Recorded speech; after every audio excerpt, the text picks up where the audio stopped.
আমরা ক্যাম্পাসের নিরাপত্তার জন্য নানা ধরনের কর্মসূচি গ্রহণ করেছি এবং আমরা বলেছি প্রাথমিক নিরাপত্তা যেটা ঢাকা বিশ্ববিদ্যালয় ক্যাম্পাসের, সেই নিরাপত্তার জন্য আমরা ঢাকা বিশ্ববিদ্যালয়কে 3টে ভাগে ভাগ করতে চাই। একটা হচ্ছে রেড জোন, একটা গ্রিন জোন, একটা ইয়েলো জোন, যার মাধ্যমে রেড জোনে সবাই প্রবেশ করতে পারবে। মনে করেন ঢাকা মেডিকেলের এরিয়া, সেখানে সবাই যেতে পারবে এই আশেপাশের এলাকায়। আপনি যেমন টিএসসি হবে ইয়েলো জোন, যেখানের মধ্যে আপনি আপনার পরিচয় প্রদানের মাধ্যমে আপনার কী কাজ সেটা জানানোর মাধ্যমে আপনি প্রবেশ করতে পারবেন, বা আপনার একটা সেমিনার আয়োজন হয়েছে একাডেমিক এরিয়ায় সেই অঞ্চলগুলোতে, কিন্তু আপনার আবাসিক হলগুলো হবে সম্পূর্ণ নিয়ন্ত্রিত। সেখানে আপনি নির্দিষ্ট পরিচয়ধারী বৈধ আবাসনধারী ব্যতীত আর কেউ প্রবেশ করতে পারবে না।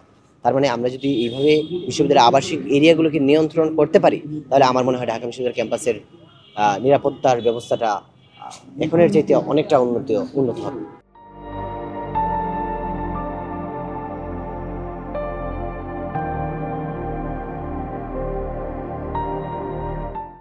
ঢাকা বিশ্ববিদ্যালয়ের যে রাজনৈতিক ইতিহাস এবং সাংস্কৃতিক ইতিহাস, এই দুইটা নিয়ে আলোচনা না করে বা ওই দুইটাকে গুরুত্ব না দিয়ে আসলে আমি যাই বাস্তবায়ন করতে চাই না কেন, তা ঢাকা বিশ্ববিদ্যালয়ে শিক্ষার্থীরা গ্রহণ করবে বলে আমি মনে করি না।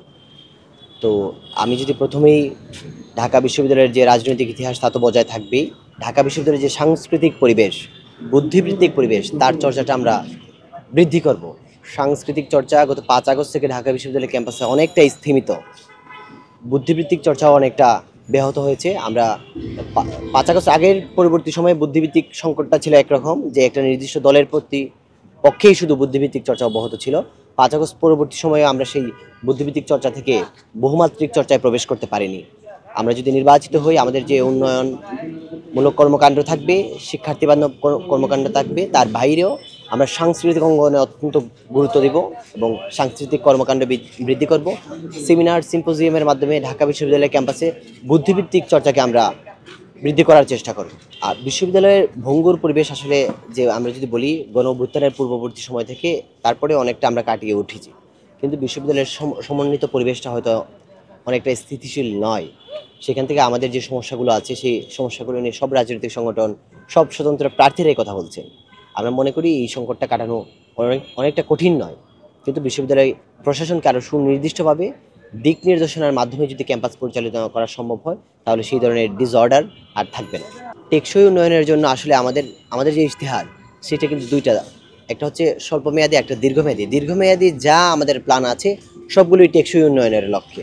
যেমন আমাদের আবাসন সংকট সমাধানের জন্য আমরা বলেছি, আবাসন সংকট সমাধানের জন্য আমাদের প্রথমত স্বল্পমেয়াদের জন্য আমাদের সিট কমিয়ে নিয়ে আসতে হবে এক, আর দীর্ঘমেয়াদের জন্য আমাদের আবাসন সংকটের যে আছে, বিভিন্ন যে দুর্বল আবাসন আছে, সেগুলোকে ভেঙে শক্তিশালী এবং অধিক আসন সমৃদ্ধ প্রতিষ্ঠান বা বিল্ডিং তৈরি করতে হবে, যার মাধ্যমে বিশ্ববিদ্যালয়ে আবাসন একটা দীর্ঘস্থায়ী সমাধানের দিকে আসবে। এবং খাদ্য সংকট সমাধানের জন্য আমাদের নির্দিষ্ট মান নিয়ন্ত্রণের একটা ব্যবস্থা করতে হবে। এইসব হচ্ছে অন্যত্র আলাপ, কিন্তু এর বাইরে যে গুরুত্বপূর্ণ আলাপ হচ্ছে শিক্ষা নিয়ে, যে আমরা গবেষণাটাকে কীভাবে দেখব এবং শিক্ষার্থীদের ক্লাসে শিক্ষাদানের ব্যবস্থাটা আমরা কীভাবে চেঞ্জ করব।